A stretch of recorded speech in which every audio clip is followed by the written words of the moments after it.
So hey guys, Happy New Year. It has been a minute since we've done a video and I thought I would enter 2019 going strong with a very highly requested video.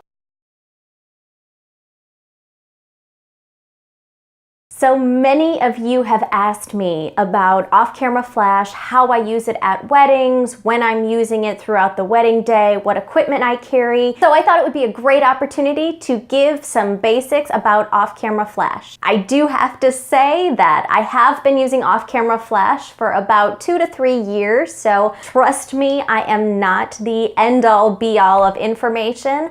I'm simply going to convey how I use off-camera flash throughout my wedding days, the equipment that I use, and then some information about lighting and the impact that different directions of lighting can have on your images. I would love to hear down below if you are interested in more topics. I already have some plans for other videos in the future comparing TTL and manual, maybe doing a behind the scenes video or some hands-on in front of video just showing how I assemble all of my lighting equipment and where I'm putting it in almost like a real world setting. But definitely feel free to leave comments below on anything you have questions about, anything you want me to expand on, or other video ideas. I'd also like to make a note that since I am a wedding photographer and that is primarily what I do and what this channel represents, I am going to talk about off-camera flash in the realm of wedding photography specifically and how I use it throughout my wedding days. So to give you an idea on the type of photography that I do and when I'm using off-camera flash, I am primarily a natural light photographer, which generally means that the natural light that is in a particular location will probably be my dominant light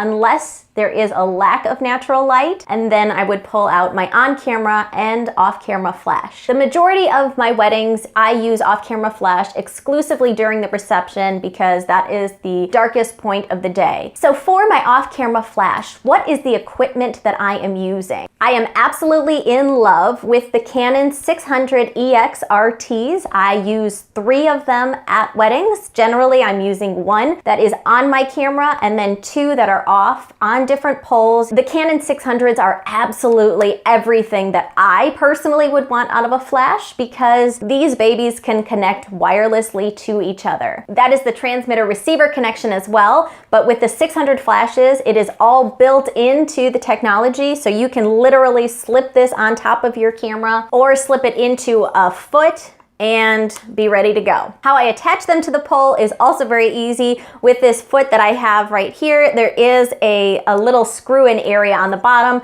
I would just screw those on top of a pole and you are honestly ready to go. You get your 2 set up by making sure that the one on your camera is the master and the other 2 are slaves. Another way that flashes can communicate is for one flash, the main flash, to pop to actually flash, and then the other flashes will see that flash and follow. But the problem with it at weddings is that you are probably not the only person taking photos. Even if there is no other professional photographer there, many people take photos on their phones or they bring a point and shoot camera, and when that happens, somebody else's flash could trigger your flashes to go off. It's not really a big deal because if you're not taking a photo, then those flashes can go off however many times that they want. The problem is that your flashes on your stands could actually burn out, or they could have to recharge because maybe there was a lot of flashing going on, and then when you are ready to take a photo, they might have more likelihood of misfiring. So a wireless connection is absolutely ideal. There are a lot of photographers that use rechargeable batteries, and I have not jumped on the bandwagon yet. I have heard mixed reviews from different photographers, so my personal preference is still AA Duracell batteries. Because the majority of off-camera flash that I do at a wedding is only at the reception, I don't go through batteries as quickly as other photographers that might be bringing off-camera flash or on-camera flash for the majority of the wedding day. That being said, regular AA batteries are perfectly fine for me and my business structure, but if you guys have thoughts about rechargeable batteries or Eneloop, is that what they're called? Eneloop, I think. I would love to hear your thoughts down below, so feel free. Educate me, educate all of us. Let me know your thoughts on the rechargeable batteries. So when we're talking about either flash or off-camera flash, it's important to understand the quality of light that you can get based off of how your light responds to you as the photographer. Generally, there are 3 different ways that you can get different kinds of light with off-camera flash. The first would be bounced light. This seems to be really common for receptions, and it's generally pretty attainable if you have a white or a light reception venue. Taking your flash and pointing it toward a wall or toward any kind of a column or a structure that can bounce positive light back onto the subject, or in many cases, the dance floor. So the majority of the time when I walk into a room, I would look around and I would see what color the ceiling is, what color the walls are. Are there any structures that I feel would create some dynamic light by having the light bounced off of it and reflected back onto the area that I'm looking to light. Another option is diffused lighting. So if you are not familiar with a diffuser is a canopy or a screen of some sort that your light would go through in order to create a larger lighting space. Many times for me at a reception, I will bring a lighting dome. This is a Gary Fong dome. It's rubberized, so it is easy to it's very easy to carry because it just crunches up like this. But how you would use it is you could see the hole through it. You would actually put it on the top of your flash. You would tighten it on, and then you could put this lighting dome on top. So what happens now is the light no longer is coming out of a source this big and being pointed toward a particular direction.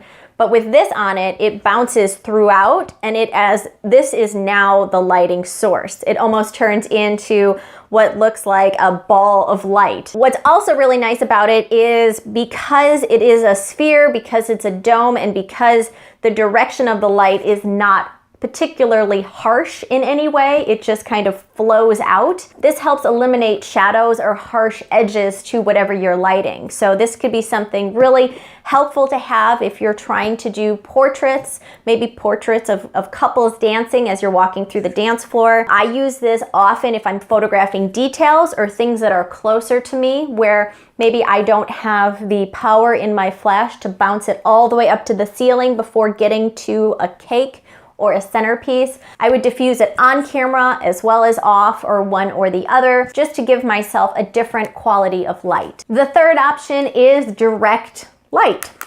So generally it would be to have your flash pointing directly at whatever you are photographing. So we are not covering it with anything to make that light different quality. We are not bouncing it off of anything. We are pointing this directly at what we are trying to photograph. So the last area that I'm going to talk about today is our lighting setup. So there's 3 popular lighting setups that you can try if you are wondering where a good place to put your off-camera flash is, or where to start off with off-camera flash. My recommendation would be at an angle to your subject. So if I am standing here with my subject facing me directly, a really fun way to try putting off-camera flash would be at a 90-degree angle from the subject. So something directly on the side, one direction or another. Depending on the brightness of the lighting, depending on whether that is bounced, diffused, or direct, it will create a very different look, but you will see that it starts to create some interest in your photos. If it's a bright light, it could create a different shadow and give you some really interesting depth in your photos. So definitely try putting it on the side to see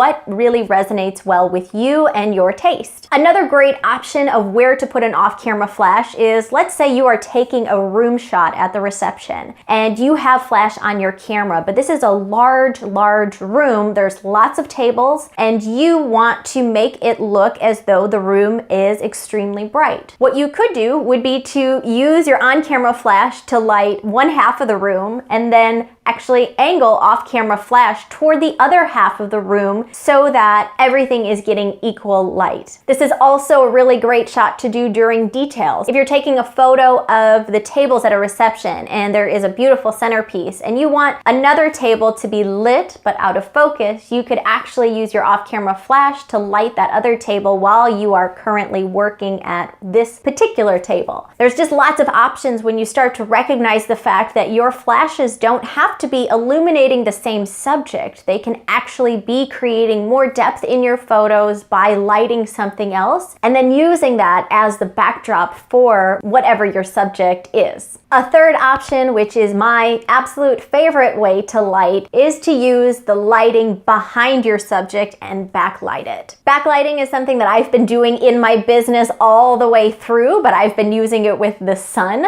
and figuring out off-camera flash and then being able to use flash as a backlight for my clients during first dances, daddy-daughter dances, mother-son dances, during toasts, how I light my cakes, how I light my centerpieces. Honestly, it has transformed my portfolio and really made it very consistent from my wedding day during daytime and bringing that into night. So I know this was a lot of information, guys, but I would still love to hear your thoughts below in the comment. As I said before, I would love to expand on anything that we talked about or give you hands-on instruction. For those of you that don't know, I do host wedding photography workshops. In the past, I have not covered reception lighting or off-camera flash, but that is something that I am considering putting in my next workshop. So let me know down below if that is something you would ever be interested in, or if you are interested in right now. As always, I would love to hear more of what your guys' thoughts are, or to see some of the images that are already in your portfolio with on or off-camera flash. If you have not already, feel free to jump on over to our Facebook group, All Things Wedding Photography, and let's start the conversation. The struggle is real with off-camera flash. Let's